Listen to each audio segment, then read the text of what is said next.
ஓய் சினிமா நேயர்களுக்கு வணக்கம். பெருத்துளசி மணில் பேசுகிறேன். இந்த வாரம் புரட்சி தலைவர் மக்கள் திலகம் பொன்மன செம்மல் அவர் பல படங்கள் நடிச்சிருக்கார். அவருடைய படங்கள்லாம் உங்களுக்கு தெரியும். அவரே எடிட்டிங் பண்ணுவார், அவரே டைரக்ஷன் பண்ணுவார், எல்லா விஷயத்துலையும் தலையிடுவார். எல்லாத்துலேயும் வசனத்துலேருந்து எல்லாமே அவரே மாற்றி கொடுப்பார், காட்சிகளை மாற்றி கொடுப்பாரு. ஒரு கதை சொன்னாங்கன்னா ஆல்டேஷன் சொல்லுவார். இல்லை இப்படி இப்படி காட்சிகளை வச்சுக்கோங்க, அதுதான் சிறப்பாக இருக்கும், இப்படி சென்டிமெண்ட் வச்சுருங்க, இப்படி ஆக்ஷன் வைங்க, இப்படி ஃபைட் வைங்க, எல்லாமே அவர் சொல்லுவார். அவர் சொல்கிற பிரகாரம் தான் டைரக்டரும் பண்ணுவார். அந்த ரைட்டரையும் கூப்பிட்டு சொல்லிவிடுவார்.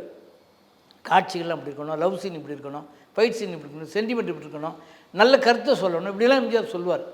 நல்ல கருத்து சொல்ல. ஏன்னா அவன் 2 மணி நேரம் உட்காந்துட்டு அவன் பிரச்சனைலாம், அவன் வேதனைலாம் மாறணும், அவனுக்கு தீரணும். அவன் வந்து போகும்போது ஒரு நிம்மதியாக போகணும். ஒரு நல்ல கருத்தை அவங்ககிட்ட நம்ம சொல்லி அனுப்பணும். அப்படி ஒரு விஷயமா நம்ம என்னுடைய ஒவ்வொரு படமும் இருக்கணும் அப்படின்னு நினைக்கிற ஒரு எம்ஜிஆர். அப்படி தான் ரைட்டர்கிட்டலாம் சொல்லுவார், டைரக்டர்கிட்டையும் சொல்லுவார். அதாவது அருவருப்பாக காட்சி இருக்காது, மோசமாக காட்சி இருக்காது, தப்பான விஷயங்கள் சொல்ல மாட்டார். அதே மாதிரி தண்ணி அடிக்கிறது அது தெரியும் உங்களுக்கே. அவர் தண்ணி அடிக்க மாட்டார், டம் அடிக்க மாட்டார், அந்த பழக்கம்லாம் கிடையாது. அதெல்லாம் படத்துலையும் காட்ட மாட்டார். அப்படி ஒருத்தர் அவருடைய படங்கள்லாம் அப்படி இருக்கும்.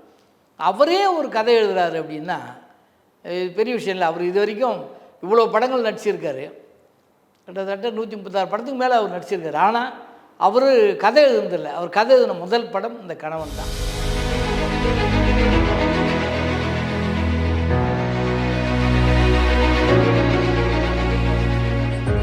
உங்களுக்கு வழங்குபவர்கள் பேசஸ் பே, secure digital payments with multiple features and great success rate. கணவன் படத்துக்கு அவர் தான் கதாசிரியர். வள்ளி பிலிம்ஸ் தான் அந்த படத்தை தயாரித்தாங்க. சடையப்பன்றவர் தான் தயாரித்தார். அவருடைய நிறுவனம் தான் வள்ளி பிலிம்ஸு. இந்த படமும் பா நீலகண்டன் தான் டைரக்ஷன். எம்ஜிஆருடைய எல்லா படங்கள்லையும் பா நீலகண்டன் தான் பண்ணுவார். ஏன்னா எம்ஜிஆருடைய கருத்து என்ன, அவருடைய ஐடியா என்ன, அவர் எந்த மாதிரி காட்சிகள் வைக்க சொல்வார், எந்த மாதிரி விஷயங்களை விரும்புவார், அவருடைய ரசிகர்களுக்கு எது பிடிக்கும் அப்படின்னு நாடிக்கு துடிக்க தெரிஞ்சவர் பா நீலகண்டன். இப்போ சூப்பர் ஸ்டார் ரஜினிகாந்துக்கு என்ன மாதிரி கதை எடுக்கணும், அவங்க ரசிகர்களுக்கு எது பிடிக்கும் எது பிடிக்காது, அவர் ஜெயிக்கணும், வெற்றி பெற வைக்கணும், கைத்தட்டல் தேட்டரில் வாங்கணும் அப்படின்னா அவரை ரஜினி எப்படி காமிக்கணும் அப்படி தெரிஞ்சவர் இப்போ இருக்கார்ல எஸ்பி முத்துராமன். அதே மாதிரி அந்த காலத்தில் எம்ஜிஆருக்கு பா நீலகண்டன். அவருடைய ஒவ்வொரு படமும் கரெக்டாக அவர் கணக்கு போட்டு தான் எடுப்பார். காட்சி வசனத்துலேருந்து பாடல்லேருந்து அவர் ஸ்டைல்லேருந்து ஃபைட்டுலேருந்து அவங்க ரசிகர்களுக்கு பிடிக்கிற மாதிரி தான் பண்ணுவார். யார்? பா நீலகண்டன். அவருக்கு தெரியும் அவங்க ரசிகர்கள் என்ன மாதிரி படங்களை புரட்சி தலைவர் எப்படி காமிக்கணும்னு அவங்க விரும்புகிறாங்களோ அந்த மாதிரி படம் எடுக்கிறவர் அவர். அவருடைய இதில் வந்து எம்ஜிஆர் கதை எழுதி கணவன் அந்த படம், ஜெயலலிதா தான் அந்த படத்துலேயும் ஜோடி. என்ன அந்த கதைன்னா, ஜெயலலிதா வசதியான வீட்டு ஒரு பொண்ணு. அவர் கல்யாணம் பண்ண சொல்லி அவங்க வீட்டில் அவங்க எல்லாருமே பிரச்சனை பண்ணுறாங்க. இவங்களுக்கு எப்படியா கல்யாணம் பண்ணி ஆகணும் தொந்தரவு பண்ணுறாங்க. அவளுக்கு கல்யாணத்து மேலே விருப்பம் இல்லை, ஆம்பளைங்களே பிடிக்காது. அப்படி ஒரு இது. அவங்களுக்கு மேனேஜர், அந்த கம்பெனிக்கு மேனேஜர் ஆகிறவன் அசோகன். அவன் ஒன் சைடாக வந்து ஜெயலலிதா எப்படியாவது காதலிச்சு கல்யாணம் பண்ணிக்கின்னு அந்த சொத்தை அபகரிக்கணும்னு நினச்சிக்கிட்டு இருப்பான். ஆனால் அதெல்லாம் அவளுக்கு யாருமே பிடிக்காத. இப்போ என்ன செய்யுதுன்னு ஒன்றும் புரியாது. இப்போ நீ கல்யாணம் பண்ணால் தான் இந்த சொத்தெல்லாம் கிடைக்கும் உனக்கு, இல்லைன்னா உனக்கு எதுவுமே கிடையாதுன்னு சொல்லிடுவாங்க அவங்க வீட்டில். இப்போ என்ன செய்யுதுன்னு அவளுக்கு ஒன்றும் புரியாது. அப்போ தான் அவர் பேப்பர் பார்ப்பா. பேப்பர் பார்த்தா அந்த பேப்பரில் எம்ஜிஆர் ஃபோட்டோ பார்த்து ஒன்று ஜெயில் கைதி, நாளைக்கு அவருக்கு தூக்கு போட போகிறாங்க அவருக்குன்னு ஒரு ஃபோட்டோவோடு வரும் அந்த கைதிக்கு. அதை பார்த்த உடனே ஒரு ஐடியா பண்ணுறான். இப்போ நம்ம கல்யாணம் பண்ணால் மாட்டிக்குவோம், நமக்கு கல்யாணம் விருப்பம் இல்லை, எந்த ஆம்பளையும் பிடிக்கல, எதில் அதில் சிக்கணும், அதனால் அது வேண்டாம். இந்த தூக்கு போடுறாங்கல்ல அவனை போய் சந்தித்து பேசி, நீ சாகிறதுக்கு முன்னே எனக்கு தாலி கட்டி செத்து போடானா, அவன் செத்து போனான்னா தாலியை அறுத்து விட்டு சொத்தை அனுபவிப்போம் அப்படின்னு ஆசையில் ஜெயலலிதா அதுக்கு ஒரு ஐடியா திட்டமிட்டு பிளான் பண்ணோம். வீட்டில் வந்து எனக்கு சரி நான் கல்யாணம் பண்ணிக்கிறேன், ஆனால் நான் சொல்கிற ஆளை தான் கல்யாணம் பண்ணிக்குவேன்னு, நீ யார் சொல்கிறியோ உனக்கு கல்யாணம் பண்ணி வைக்கிறேன்னு வீட்டில் சொல்லிடுவாங்க. உடனே ஜெயிலுக்கு எல்லாம் அந்த ஃபேமிலியோடு எல்லாம் சேர்ந்து தாலி கீழி எல்லாம் மாலையோடு போய் அங்கே நிற்பாங்க. மாப்பிள்ளைக்குள்ள ட்ரெஸ்ஸு பொண்ணுக்குள்ள ட்ரெஸ்லாம் கொடுத்து, அதேமாதிரி ஜெயலலிதாவுக்கு புது ட்ரெஸ்ஸு, புது புடவை கடவெல்லாம் கொடுத்து, பட்டு புடவெல்லாம் கொடுத்து கட்டிக்க சொல்லுவாங்க. எம்ஜிஆருக்கு புது சர்ட்டு வேஷ்டி கொடுத்து அவருக்கு போட்டுக்க சொல்கிறாங்க. மாலை 2 பேரும் கொடுத்துருவாங்க, மாற்றிக்க சொல்லுவாங்க. ஜெயிலில் வச்சே மாலைலாம் மாற்றிக்குவாங்க. மாற்றிக்கிட்டு எம்ஜிஆர் கையில் கொடுத்து தாலி கட்ட சொல்லுவாங்க. அப்புறம் எம்ஜிஆர் சொல்லுவார், நான் இப்போ நாளைக்கு எனக்கு தூக்கு, நான் இறந்து போயிட்டேன்னா அப்புறம் வாழ்க்கையில் அர்த்தமே இல்லையே, எதுக்கு நான் தாலி கட்டி உன்னோட எப்படி வாழ முடியாதுல்ல, ஏன் இந்த வாழ்க்கையை நீங்கள் தேர்ந்தெடுத்தீங்க அப்படின்னு கேட்குறாரு அவர். இல்லை அதெல்லாம் வேணாம், எனக்கு உன்னை பிடிச்சிருக்கு, நான் உன்னை கல்யாணம் பண்ணிக்கிறேன் அப்படின்னு அவர் வேறு மாதிரி மறைச்சி பேசின பண்ணி, சரி நீ ஆசைப்பட்றேன் அப்படின்னு சொல்லிட்டு அவர் அந்த தாலியை வாங்கி அவளை கட்டி விட்டுருவார்.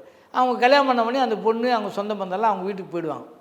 போனதுக்கப்புறம் வீட்டுக்கு போனதுக்கப்புறம் மறுநாள் அவனுக்கு தூக்கு போன உடனே அந்த தாலியை அவுத்தணுன்றதுல முடிவு பண்ணிடுவான்.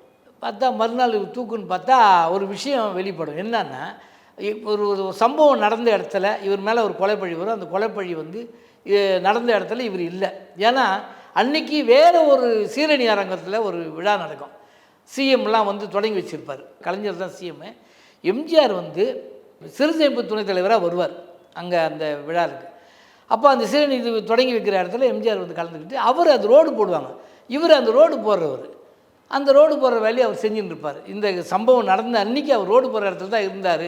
அவருக்கு அந்த கொலைக்கு சம்பந்தம் இல்லைன்னு சொல்லி ரிலீஸ் பண்ணிடுவாங்க. அவர் ரிலீஸ் ஆனவொன்னே எங்கே போவார்? இப்போ நம்மளுக்கு கல்யாணம் பண்ண ஒருத்தி தாலி கட்டிட்டோம், பாவம் அவளை விடக்கூடாதுன்ட்டு நேராக அந்த வீட்டுக்கு தேடி போனால் கிராண்டாக ஃபங்க்ஷன் நடக்கும். ஏன்னா இவன் இறந்துட்டான். இப்போது ஜாலி, இப்போ சொத்துலாம் எனக்கு வந்துருச்சுன்னொடனே இவன் ஹாப்பியாக டான்ஸ் ஆடிக்கின்னு பாடிக்கின்னு கிடின்னு எல்லாரையும் வர வச்சு பார்ட்டி நடத்தின்னு ஜெயலலிதா பார்ட்டி நடத்தின்னு இருப்பாங்க. இப்போ நேராக உள்ளே போனவனே பார்த்தா ஷாக் ஆகிடுவேன். நீ உயிரோடு வந்துட்ட, பேயா நீ அப்படின்னு கேட்பான். நான் பேய் இல்லைம்மா, மனுஷன்தான். எனக்கு தூக்கு தண்டனை கடைசியில் நான் குற்றவாளி இல்லைன்னு அனுப்பிச்சிட்டாங்க. இப்போ என்ன விஷயம் அதுதான் கேட்டு போவேன். ஏன்னா 1000 நாள் தாலி கட்டிட்டேன், இப்போ நான் உன் கணவன், என்ன முடிவு எடுக்கலாம் சொல்லுன்னொடனே அவள் கடுப்பாயிடுவா. உன் கூட வாழ்றதுக்கெலாம் நான் தாலி கொடுக்கல, தாலி ஏற்றுக்கல, சொத்துக்காக தான் பண்ணேன், சொத்து எனக்கு வந்துடுச்சு. அது எப்படி? அதுக்குள்ளே அவங்க வந்து அவன் உயிரோடு இருக்கும்போது நீ அவனோட வாழ்ந்தால் தான் சொத்துன்ற லெவலுக்கு வந்துடும், பிரச்சனை இதுவாகும். நீ இவ்வளோ தூரம் வெறும் கேவலம் பணத்துக்கும் வசதி வாய்ப்புக்கும் தான் நீ ஆசைப்பட்றேன்னா வாழ்ந்துக்கோ, அப்படியே இருந்துக்கோ, அப்படி ஒன்றும் எனக்கு தேவையில்லைன்னு சொல்லிட்டு அவர் அங்கேருந்து கிளம்பி போயிடுவார். போனதுக்கப்புறம் இங்கே நடக்கிற சந்தர்ப்ப சூழ்நிலையில் அசோகன் மாதிரி ஏமாத்து பேர்வையெல்லாம் சேர்ந்து மேனேஜர்லாம் சேர்ந்து சொத்தை அபகரித்து இவளை அடித்து வெளியே தீர்த்துருவாங்க. ஏன்னா அவள் தாலி கட்டுறதுக்கு முயற்சி பண்ணுவான், கல்யாணம் பண்ணுறதுக்கு முயற்சி பண்ணுவான், அவள் ஏற்றுக்க மாட்டான். கடைசியில் அவனுக்கு தெரியாமல் அங்கேருந்து தப்பிச்சு ஓடி, ஜெயலலிதா அங்கேருந்து தப்பிச்சு ஓடுவாங்க. ஓடி போய் இப்போ தான் அவங்களுக்கு வந்து அவரை பிடிக்க ஆரம்பிக்குது. அவரை எப்படியாவது பார்க்கணும், அவர் சந்திக்கணும், அவரோட வாழணும் அப்படிங்கிற எண்ணத்தில் அவர் தேடி போகிறாங்க. எங்கே இருக்காங்க? ஒரு ஏரியாவாக வருவாங்க. அப்படி தேடி போகிற இடத்துல அவங்க வந்து அவரை சந்தித்தாங்களா, திரும்ப 2 பேரும் கணவன் மனைவி ஆனாங்களா, இதுதான் அந்த படத்தோட கதை. இதை ரொம்ப கண்ணியமாக கவனமாக எம்ஜிஆர் அந்த கதையை உருவாக்கியிருப்பார். என்னென்னா ஒரு பெண்களுக்கே உரிய ஒரு சென்டிமெண்ட் இங்கே இருக்குது. நல்லவனோ கெட்டவனோ ஒரு தாலி கட்டிட்டான்னா அவன் தான் புருஷன். அதே மாதிரி தாலி ஒருத்தர் கட்டிட்டான்னா அவள் தான் நமக்கு பொண்டாட்டின்னு அவன் வாழணும். அதேமாதிரி இவன் தான் நமக்கு புருஷன் வாழணும். அப்படி வாழகிற வாழ்க்கை தான் நம்மளுடைய தமிழ் பண்பாடு கலாச்சாரம். அந்த அடிப்படையில் தான் எம்ஜிஆர் அந்த கதையை எழுதியிருப்பார். அவ்வளோ சிறப்பாக அது எழுதியிருப்பார். அந்த கதை விளம்பரத்துலேயே டைட்டிலே போடுவாங்க, கதை எம்ஜிஆர்னே போடுவாங்க. அப்படி போடும்போது தியேட்டரில் அப்படி ஒரு கை தட்டுவாங்க. முதல் முறையாக எம்ஜிஆர் கதை எழுதிய ஒரே படம் தான். அவர் பல படங்களுக்கு அவரே கதை சொல்லுவார், அவரே திரைக்கதை அமைப்பார், அவரே வசனம் எழுதுவார், அவரே எடிட்டிங் பண்ணுவார், அவரே டைரக்ஷன் பண்ணுவார், எல்லாம் செய்வார். இருந்தாலும் வெளிப்படையாக அவர் முழுமையாக தன்னுடைய பேரை வந்து அவர் போட்டுக்கிட்டு கணவன் தான் முதல் படம். இந்த படத்துக்கு வசனம் எழுதினவர் சொர்ணம், அவர் தான் கூட வந்து எல்லாம் பண்ணி கொடுத்துருக்காரு. அந்த அளவுக்கு ஒரு சிறப்பான ஒரு படம் கணவன். அதான் அந்த நம்ம ஊர் கல்ச்சரை பற்றி தான் அவர் எழுதியிருப்பார். அதாவது இதே எம்ஜிஆர் தான் அந்த கல்ச்சர் சென்டிமெண்ட்டு, கணவன் மனைவி, இப்படி ஒரு சாதாரண கதையை ஒரு குடும்பத்துக்குள்ளே ஒரு கதையை எழுதின அதே எம்ஜிஆர் தான் உலக நாடு முழுக்க ஒரு விஞ்ஞானத்தை கண்டுபிடிச்சி அது மூலியம் அந்த கண்டுபிடிச்ச அந்த தியரி தப்பான ஆள்கிட்ட மாட்டினா உலகத்தை அழிச்சிருவாங்கன்னு கடைசியில் அழிக்க போனார். அப்படி ஒரு விஞ்ஞான கதையை உலக நாடு முழுக்க கொண்டு போய் எம்ஜிஆர் பண்ணியிருந்தார்ல. அவர் டைரக்ஷன் பண்ணது பெரிய விஷயம். அப்படி ஒரு அற்புதமான கதையெல்லாம் எழுத முடியும் அவரால், அப்படி ஒரு கதையை அவரால் சிந்திக்க முடியும். ஆனால் இந்த ஆரம்பத்தில் ஒரு சாதாரண கதையை தான் அவர் எழுதினார். இந்த படம் பெரிய அளவுக்கு வரவேற்பு பெற்றது, வெற்றி பெற்றது. ராசியான ஜோடியாக இந்த படம் வெற்றி பெற்றது. பாண்டியலகனுக்கு வெற்றி பட்டியலில் அதுவும் இடம்பெற்றது. அப்படி ஒரு அற்புதமான படமாக இருந்தது. அப்புறம் என்னை பொறுத்த மடி பாமா அந்த படத்தில் தான் அந்த பாட்டு. அதே மாதிரி மயங்கும் வயதுன்னு ஒரு பாட்டு ஒன்று இருக்குது.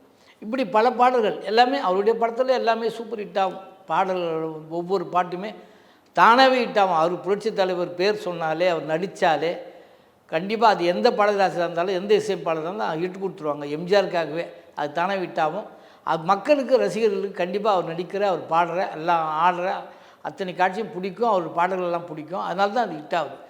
இப்படி அவர் கதை எழுதின ஒரு படம் அப்படி ஒரு சிறப்புக்குரிய ஒரு படம்ன்றதுனால தான் இந்த படத்தை பற்றி சொல்கிறார். அவர் எவ்வளோ கண்ணியமானவர் பாருங்கள். அது ஃபேமிலிக்குள்ளே ஒரு ஒரு ஆணும் பெண்ணும் தெரிஞ்சோ தெரியாமலோ அவன் இறந்து போகிறனா தான் இருக்கட்டும், தாலி கட்டிட்டா அவள் அவனோட தான் வாழணும், இவன் தாலி கட்டிட்டா அவளை தான் அவன் பாதுகாக்கணும் அப்படிங்கிற ஒரு கண்ணியமான ஒரு கருத்தை அவ்வளோ கண்ணியமாக அந்த கதையை எழுதியிருப்பார் எம்ஜிஆர்.